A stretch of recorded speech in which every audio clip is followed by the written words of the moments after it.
You know, it still breaks my mind how Evangelion manages to still be relevant. Neon Genesis Evangelion came out 29 years ago. Feeling old yet?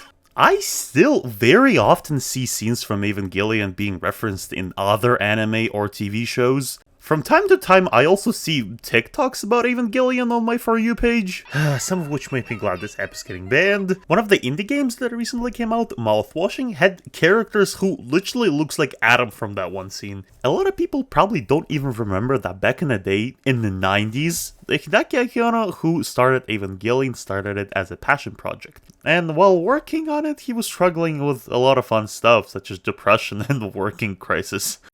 Oh, and by the way, I haven't really addressed that on my channel yet, but where I can, I'm gonna insert Death Stranding gameplay. Pretty much all of my reviews had something like that. That helps me to save on the time I spend editing.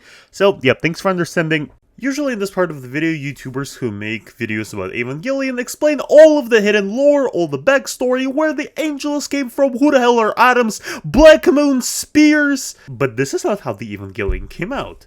I personally find it kinda weird that before the review of the original Evangelion, many YouTubers drop a bunch of information on you. The information that was usually figured out from the rebuilds and like alternative endings. And the information that at times doesn't even apply to the original source material.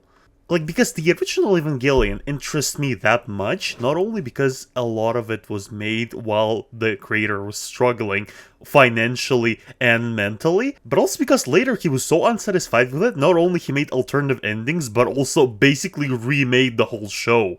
So in this video, I want to be not like other girls and try to view Evangelion years later in its original form, and see how it holds up and performs on its own. Alright, Neon Genesis Evangelion, everyone. I'm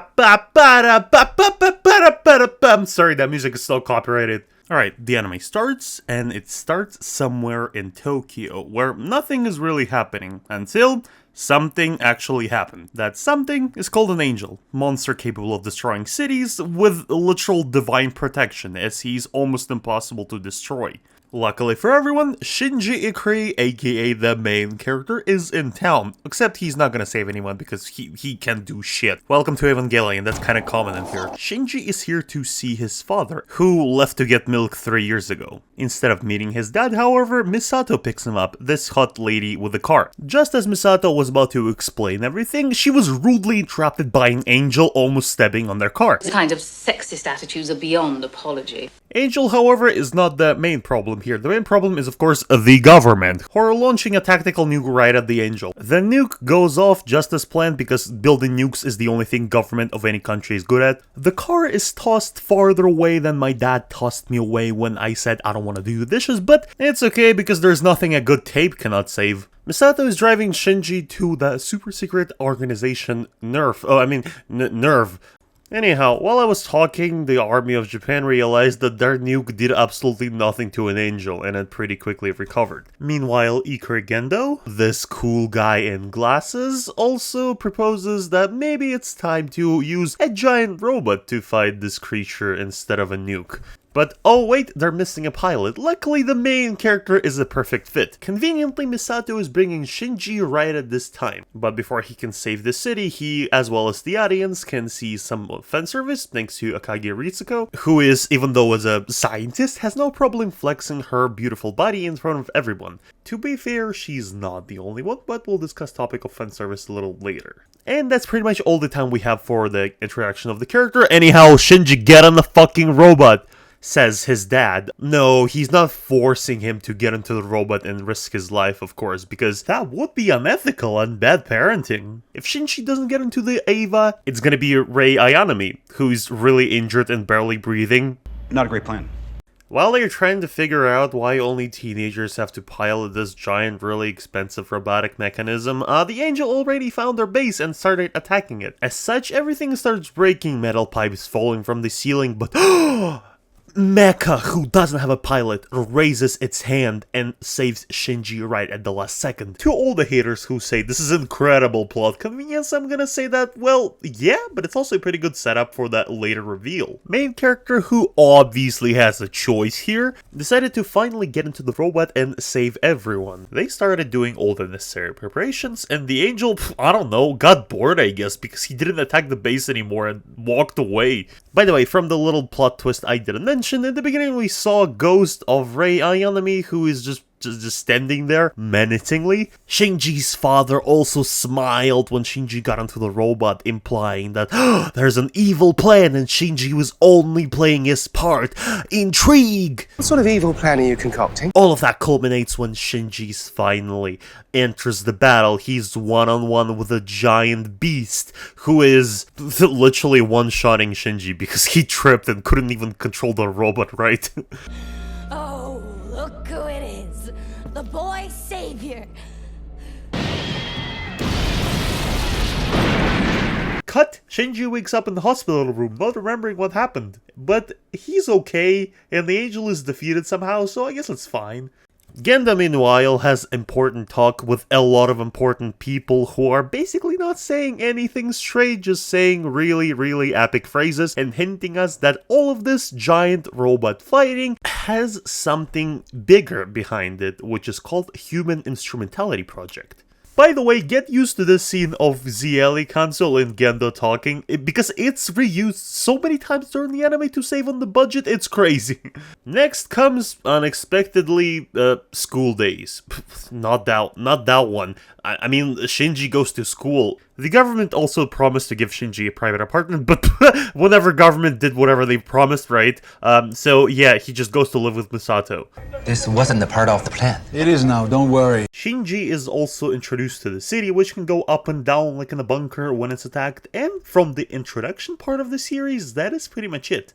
Because after that, the vast majority of the plot is gonna be basically a sitcom, where Shinji gonna go to school, where Shinji is gonna get bullied at school, well, you know, the things you gotta go through when the character is just like me for real. I am of course gonna focus on the plot, but keep in mind there is a lot of scenes which focus on Misato drinking, Penguin showering, and Shinji sleeping. And at night, Shinji, while listening to music, remembers what happened during the fight, and why everybody treats him as such a hero. Yeah, remember how I said Shinji defeated the angel? Well, technically, his Eva shut down, all synchronization stopped, there was no sign of life, and then the Evangelion booted itself up, broke literal divine protection, and then punched Angel several times, went berserker mode, and then Angel just self-exploded. But a win is a win, am I right? Because of that, Shinji, pretty shy kid, becomes the most popular kid in school, because everybody now knows that he was piloting Eva and saved the whole city. Because of that, he's automatically the coolest person ever. But Shinji doesn't really care about the popularity, because not only when he was carried away from the Evangelion, he saw it without a mask, which looks like some kind of bionic cyborg monster. On top of that, his father, who he haven't seen ever since his mother passed away, called him here not because he wanted to reunite or anything. No, he called him just so Shinji can be another soldier and risk his life fighting giant monsters. And even after Shinji did what he was told, he didn't even receive a minimal approval from his father. All of these are pretty good Chekhov's guns that are going to be explained later, of course, but for now, more slice of life. Shinji trains in a simulation, training how to pilot the Evangelion, while he goes to the school with all the normal kids. In the school, funny enough, nobody also listens to the teacher, so pretty realistic. Best part of that realism is that it actually makes sense, because during this lecture, when students are not listening to the teacher, he proceeds to explain about some cataclysm that happened 15 years ago. That melted ice caps, that threatened the human race, but of course students wouldn't want to listen to it because they were born with this cataclysm. They already know about it. Okay, I'm sorry. I'm gonna put away the nerd emoji glasses. So Shinji gets bullied because he was fighting so not cautiously. One of the character's sisters went to hospital. Again, why is this kid going to a regular school with regular people? That's the general plan, isn't it? Plot twist, Shinji is greeted by Rei Ayanami once again, who calls him to the main base. Another angel is attacking the city, and Shinji has to fight him again. This time, however, things again don't go according to plan. Because yes, Shinji can pilot the Eva, but a robot supply is not unlimited. As such, Ava literally has to run around with a cord hanging from its back, which can just break randomly and leave it with a limited power supply. Hey, no plan is perfect, Lenny. Of course, after one attack from the angel, the cable breaks, forcing Shinji to retreat. Except he can't do that because those guys who bullied him earlier ended up right in the middle of the fight. Although I do like that plot of the Evangelion is connected and the characters we saw 5 minutes ago were there not just for the fun of it, they actually play a role in the plot, but bruh, how the hell did they open the door of the bunker? Anyhow, Shinji just lets them into the capsule of the robot because, well, I guess he can do that. Of course, using the power of believing in himself, Shinji destroys the core of the angel. Luckily, they all have a weak spot, which if you just stab, they'll self-explode. We cut away to the next day, where bullies feel a little bad because even though they recorded a bunch of TikToks about Shinji fighting the angel, but they saw that he was trying his best. Which means this bullying they did earlier was probably not really justified. In addition, nobody have seen Shinji for 3 days. He's now going to school and everybody started to feeling bad for him. And you're probably thinking hang on, he's living with Misato, how did she not realize he was missing? Well, in her defense, she was drunk, so yeah. Turns out when she got into his room, he was just missing, leaving his badge or whatever this is, driver license, on the table. Turns out Shinji was just gone, driving around on the subway, listening to the music, sleeping on the streets, watching TV, well, you know. The visualization of depression is pretty relatable in my opinion as well, especially for me because as someone who was feeling a little down in middle school and, well, school in general, I can say that, yeah, mindlessly walking for hours and listening to music is something I did personally. In fact, I did it so much right now when I'm listening to any kind of music, it automatically makes me want to walk around.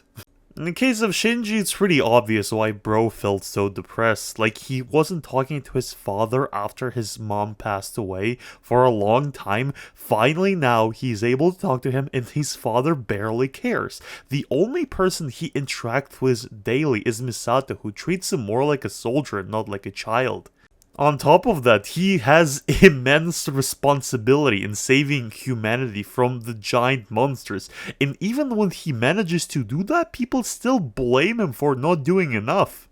In the case of Shinji, however, he quickly realizes that he can do pretty much whatever, because there's no replacement for the pilot. Ayanami Rei is still injured, which means he's the only option the government has to pilot the Eva. The weirdest part about this, in dialogue with Misato, he even says that he doesn't care if he comes out alive out of this battle or not. And what does NERV along with Misato and Gendo end up doing after all of this information? They kick him out! Basically, yeah, the government is kind of displeased that their savior of humanity is basically a crybaby who couldn't even do the job right without throwing a tantrum. As such, Misato tells Shinji that he's fired and now has to go back to whatever's the place he came from. Of course, he doesn't actually end up leaving because, bruh, the anime isn't over yet. Where do you think you're going? Because Misato realized that all in all, she got attached to the guy, and even though she was treating him like a soldier this whole time, she realized that he probably needs a mother figure and got attached to her as well. Moral of the story, if you have teenagers flying giant robots who have to save humanity from constant destruction, maybe think about their emotional state every once in a while. Speaking of that, we get a flashback where NERV is testing Eva 00, which is basically a prototype, which everything went wrong, synchronization disappeared, and since Ayanami Rei's life was at stake, she had to be ejected from the Evangelion. While Ritsuko explains a little more about how Evangelions work and about the genomes and about the technology, blah blah blah blah, something scientific, Shinji notices that his father has burned hands and asks what the hell is this even about.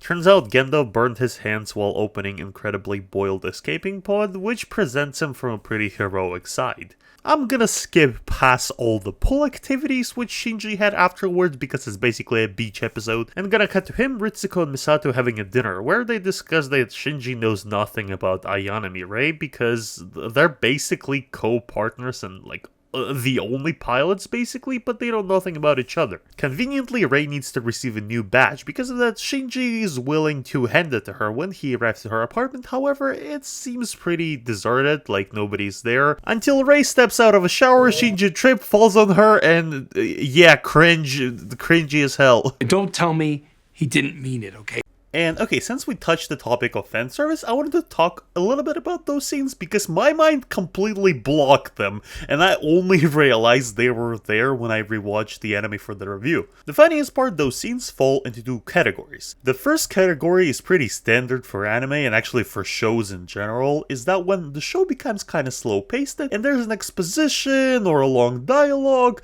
show creators usually insert booba on screen to keep audience attention. The second category is also pretty standard, but it is surprisingly really well done and stands out even years later.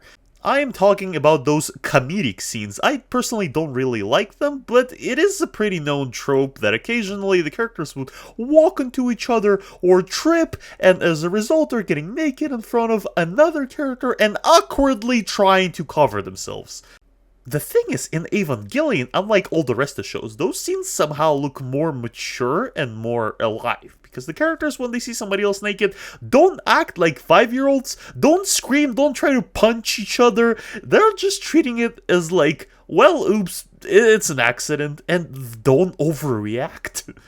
As such, as a viewer, I don't feel an enormous wave of cringe when I'm seeing this. Anyhow, while I was yapping about the intellectuality of the fan service, another angel attacked, which looks like a square.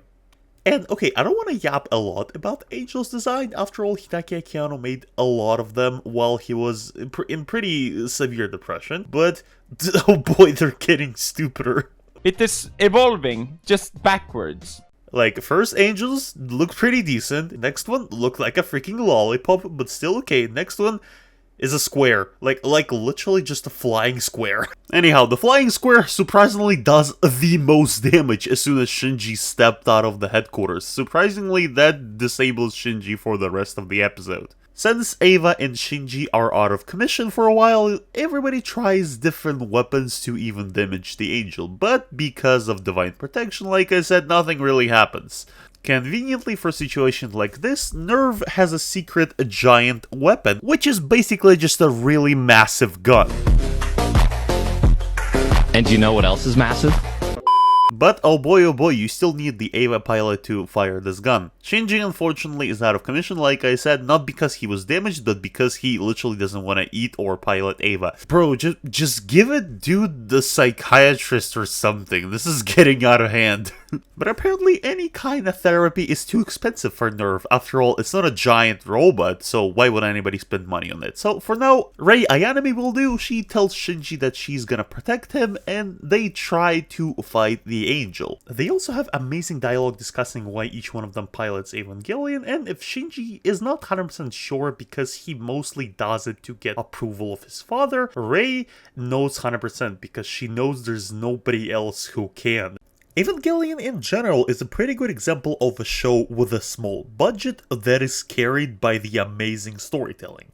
Because, goddammit, the storytelling is so on top, we can literally watch a slideshow and you still be crying over those characters' fate. And the most interesting part of those interactions is that most of the time anime portrays not the angels as the biggest enemy in here. Most of the time it's people themselves and their emotions.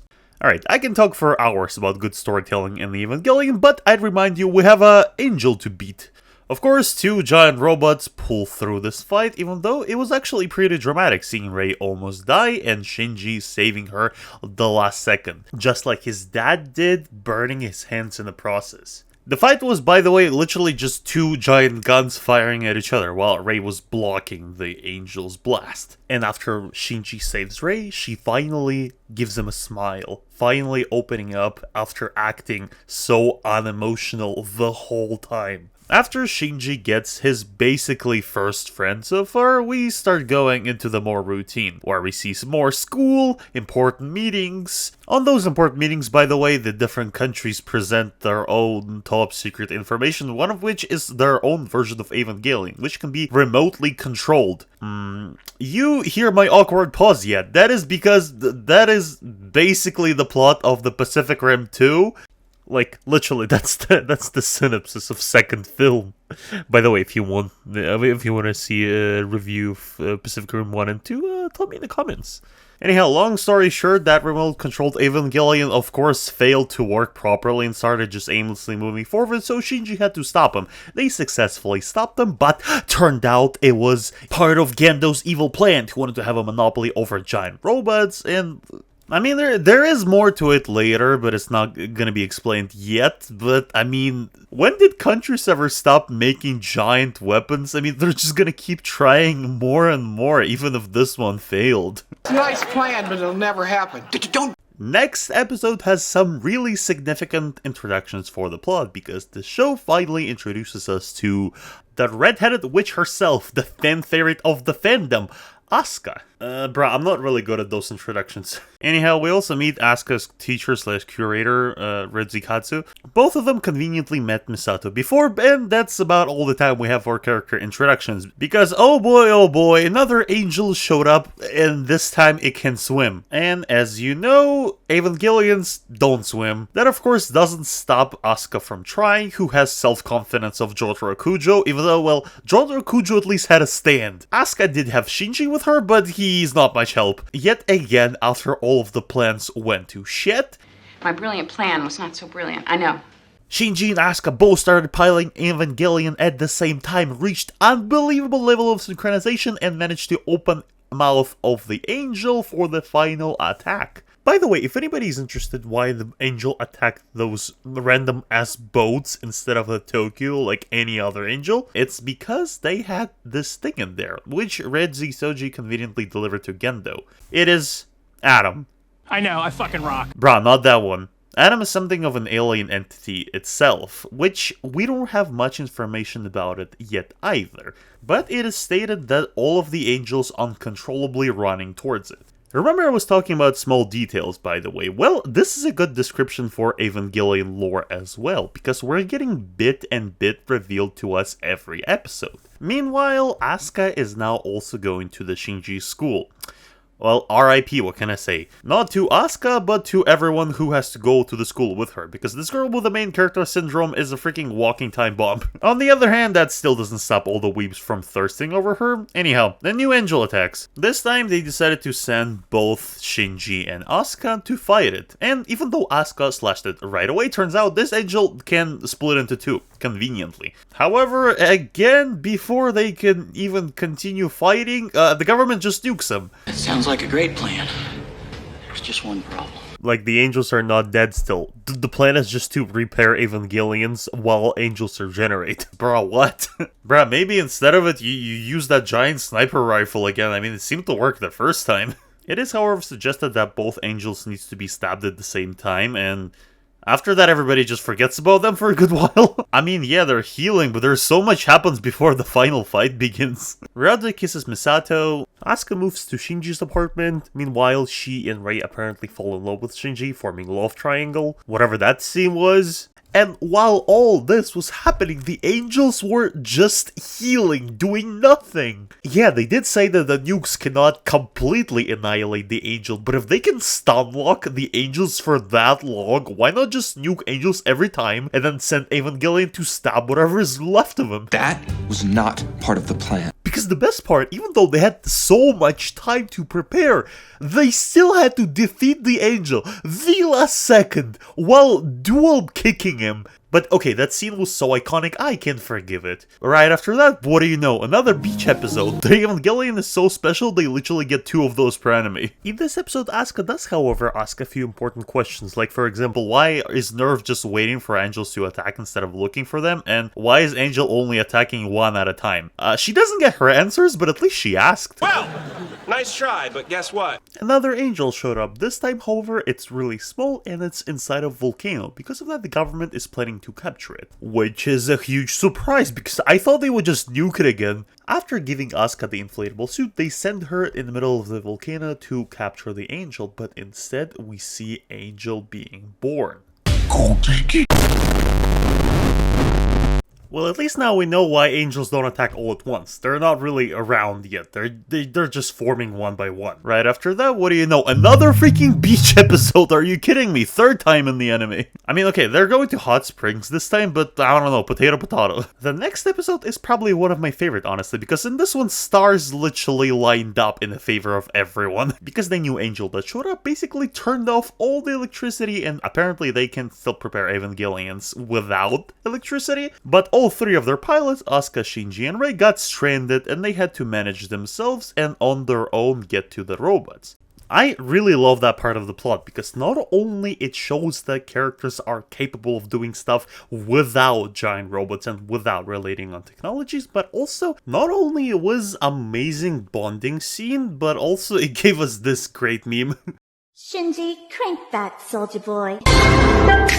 By the way, I wasn't really touching relationship of Gendo and Shinji this whole time because in my opinion they don't really change. It is established that they do have a negative relationship and Shinji mostly hates his dad for leaving him right after his mother's death. But in this episode, right after they defeat the Angel, of course again the last second, Shinji did saw a recording of his father preparing Evangelion along with all the other workers because he believed his son will show up. It's very wholesome. They even have a scene where Misato was telling Shinji about how she hated his father even though he was mostly at work, and needless to say, Shinji's situation is completely freaking different when his father abandoned him as a child when his mother died. Message, however, is great. It is healthy to forgive your parents if they did something years ago and you're holding to that problem like they still mean it, even though, well, your parents most likely regretted that decision. Too bad this message is gonna be completely ruined by the plot later. Next episode starts with a flashback from 15 years ago when the first impact happened. We see Misato being saved by her father. We see giant wings appear as giant explosion happens and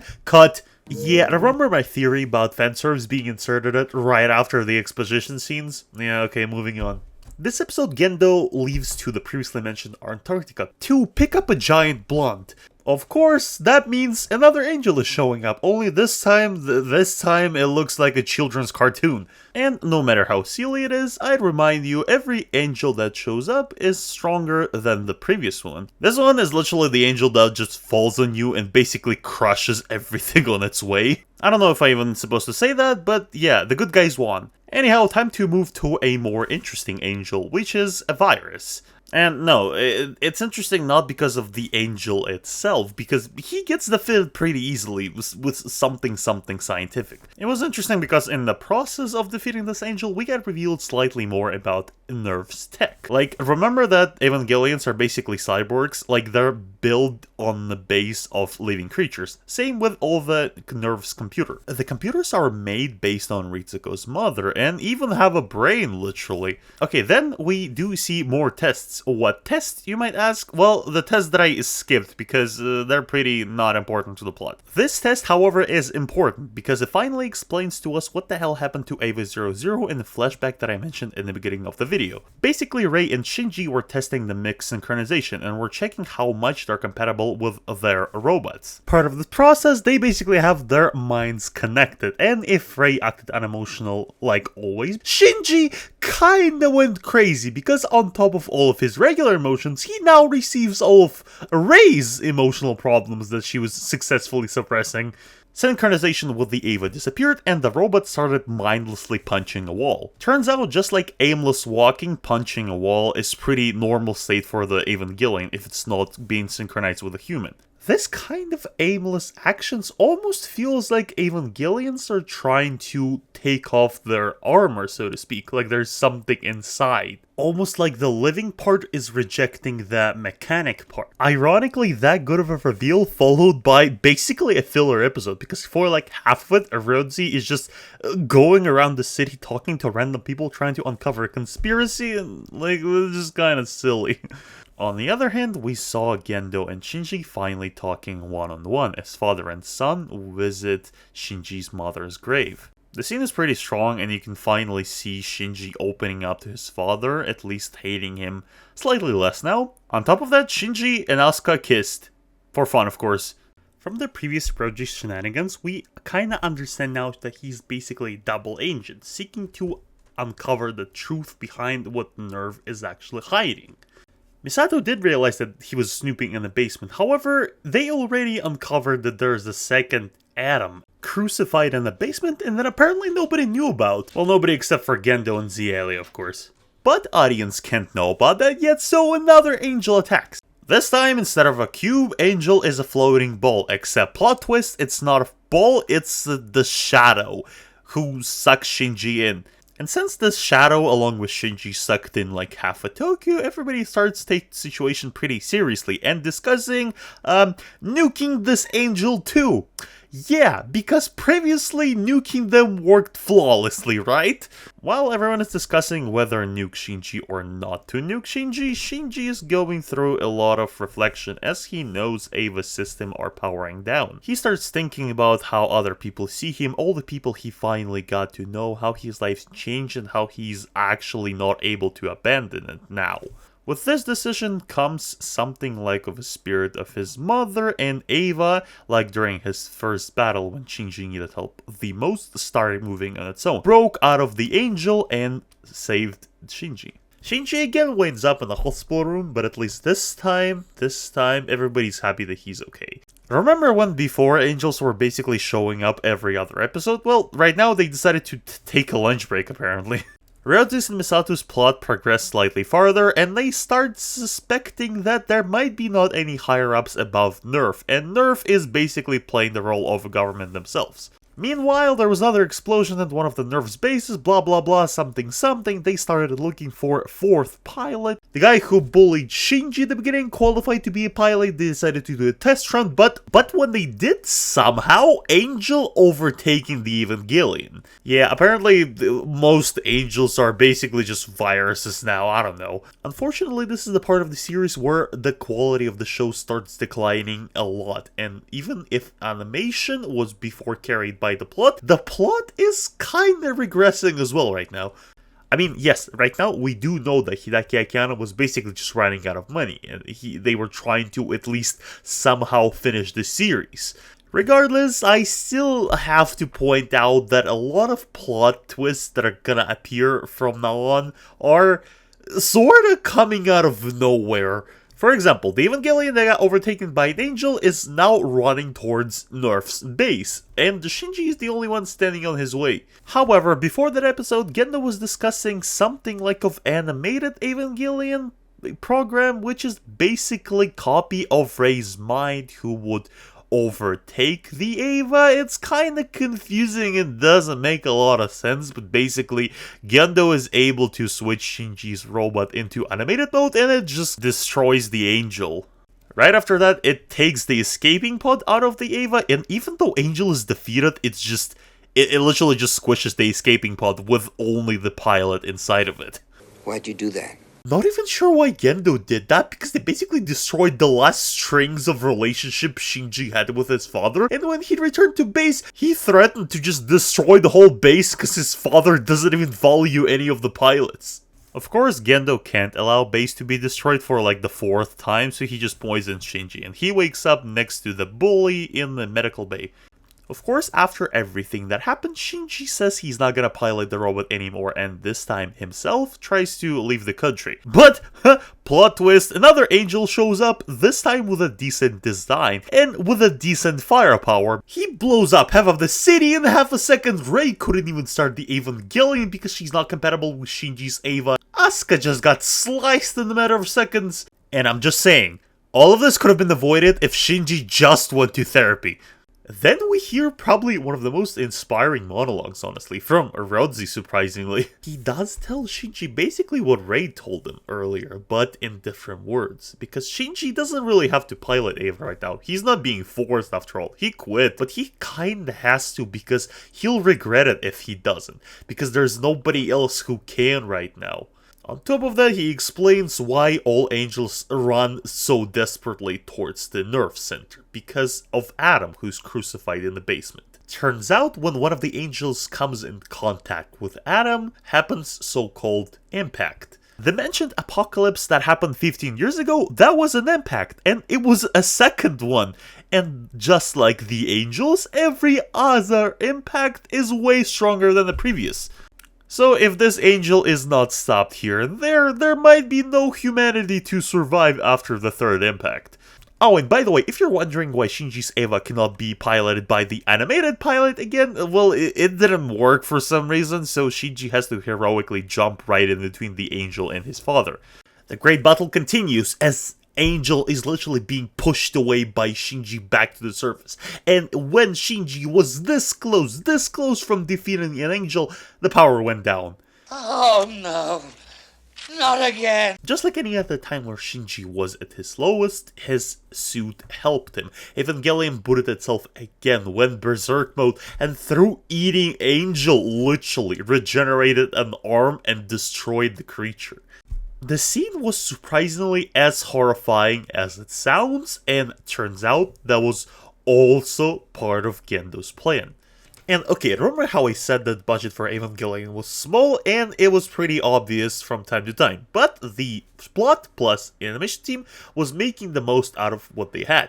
But in general, you can kind of see that animation team was running on fumes, because like, yeah, the fights were looking fine, but when the story was cutting to slice of life, oh boy, sometimes it was weird. Like the famous elevator scene, for example, when the show literally cut to a minute of just nothing but characters standing in the elevator. I mean, I was talking the scenes in the Evangelion were relatable, but bruh, that's some kind of a new way of realism. But again, for the level of animation at the time, that was acceptable in my opinion, except when we come to the finale. Because not only the animation is running low, the plot itself is running thin. Because when it's amazing build-up, with amazing tension, with developed characters, when show comes to its finale, the finale turns out to be just a series of flashbacks. First of those flashbacks finally shows us Eva 02 without armor, and now we can finally understand why it was trying to rip off that armor. Because if Eva 00 was based on Adam, it was trying to replicate it. This one was made entirely of Adam, basically trapping him inside with the armor of Evangelion. Shinji, however, was still inside and quite literally melted. And yes, that is tied to the complementation of humanity and the whole instrumentality project.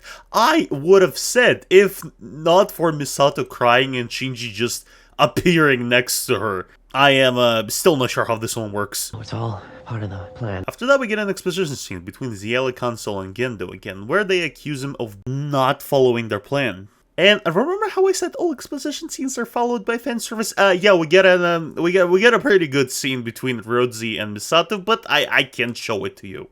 Next episode is basically a really huge flashback, which is done kinda weirdly and it's gonna be hard to recap, but I'm gonna try my best. Basically, Fuyutsuki is being interviewed by the Ziele Council, who are now just flying pillars. They're trying to figure out what exactly Gendo's plan was, because apparently while they were following the sculptures of Dead Sea, which we really know nothing about, Gendo was following his own plan, which we also don't really know anything about.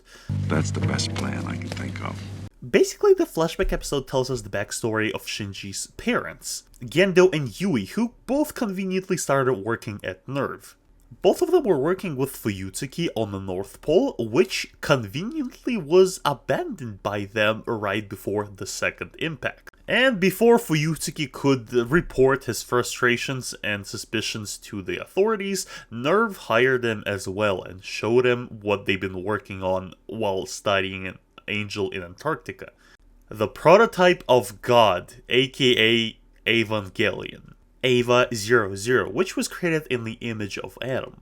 And then the series proceeds to explain that there happened some sort of accident at NERV's base, most likely staged, which, as it says, merged Yui's soul with the Eva 02. Which explains why Eva was so helpful to Shinji all the time, because it was just helping her own son.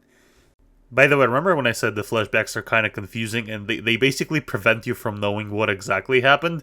Yep, so one of those scenes, basically we see Misato and Roji meet up, and then it's followed by us hearing gunshots. And I thought Misato just offed Roji. Like, she did it. I'm not exactly sure why would she do it, but yeah. And then I started Googling, and turns out Roji was killed by an unknown character.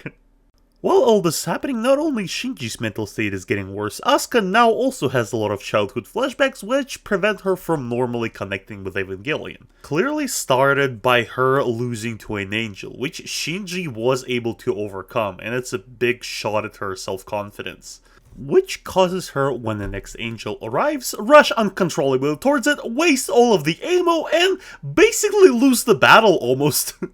Seeing how this is a really critical situation, Gendo authorized the use of Spear of Longinus, which is not only one of the multiple biblical allegories, but also a spear that can suppress an angel, and that was suppressing Adam this whole time. Spear is conveniently used to defeat an angel, but since they throw it way too hard, it is basically floating somewhere on the orbit at this point.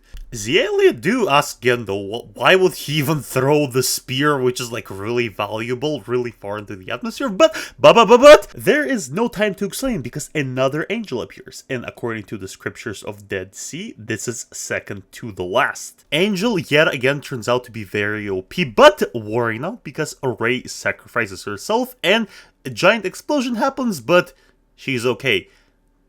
Because apparently she's a clone.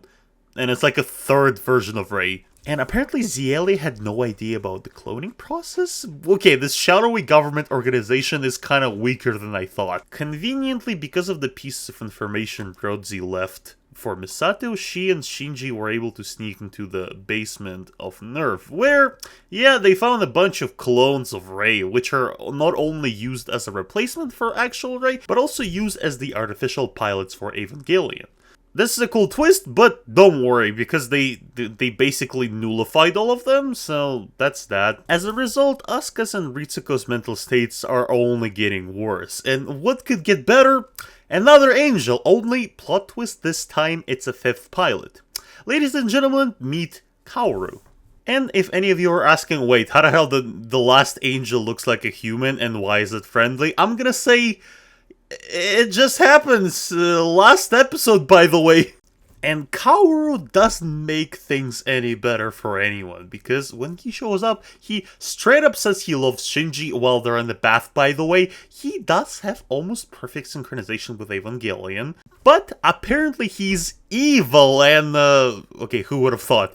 He starts mentally controlling Ava just floating nearby, which looks sick, not gonna lie, but while Shinji fights him, for some reason also accuses him of betraying him, even though they've known each other for like an hour or so, and while that was happening, Kaoru was spitting really epic dialogues. Also, Kaoru is evil, yes, but turns out he's only evil instinctively. At least that's how he describes it. When he went to the Atom and Shinji caught up to him, he just surrendered. For him, as an angel, existence and non-existence is practically the same thing. That's why he's so willing to accept defeat.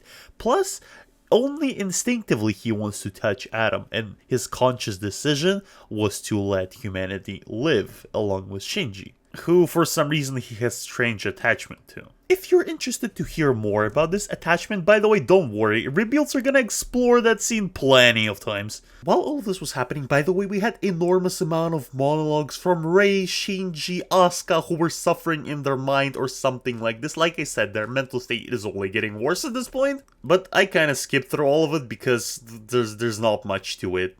But as everyone's mental state was only getting worse, Gendo's plan came to an end. The result of the plan being this so-called instrumentality project, which is the complementation of humanity.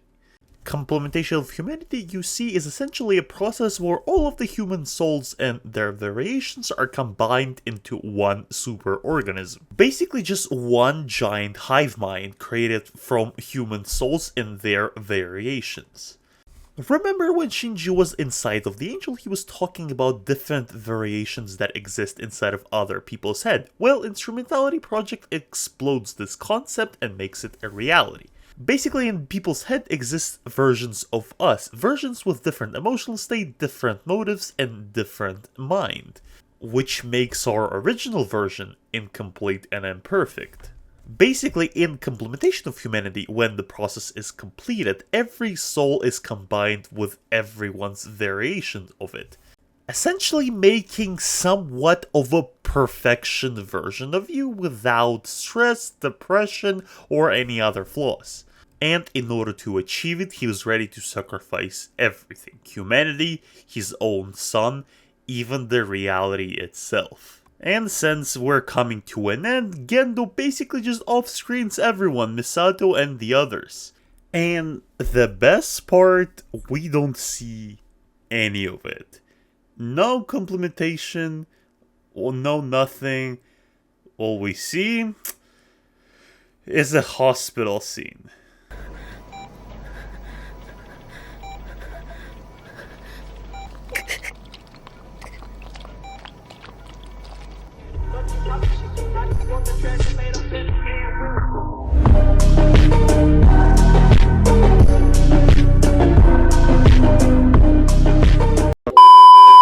And the funnest part, that is basically how it ended on TV. Yes, there's also the end of Evangelion, which is an hour special, but it comes out 2 whole years later and is considered to be alternative ending.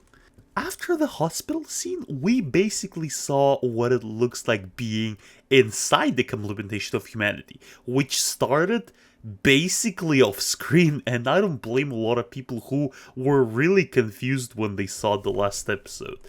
Essentially, the last episode consists of all of the versions of all of the characters interacting with each other, basically forming this perfect form, which more or less happens through acceptance. This is why Shinji, who was a focus in this episode, at the end comes to conclusion and finally accepts himself and lets go of all of his trauma, leading to the famous scene where everybody is applauding to him. And yes, this is the original Neon Genesis Evangelion ending. And I am honestly not surprised at all that a lot of people were hella confused when they saw this for the first time. I hope I explained everything in this video more or less correctly. Like I said, a lot of what happens in Neon Genesis Evangelion is still debated on, because a lot of it got retconned, like the number of atoms, for example. And a lot changes in the alternative ending and rebuilds later. But all in all, I love Evangelion. It's gonna forever hold a special place in my heart, even 29 years later. Was it perfect? Not really, which is probably why they made rebuilds and whole stuff. But was it a one hell of a ride? Well, goddamn yes. I think that is it for today. I'm really tired right now, honestly, and probably gonna go to sleep after I finish recording. I hope you like this video. Tell me in the comments if I missed something. Tell me in the comments what else you want to see me reviewing. And I guess that's it for today. See ya.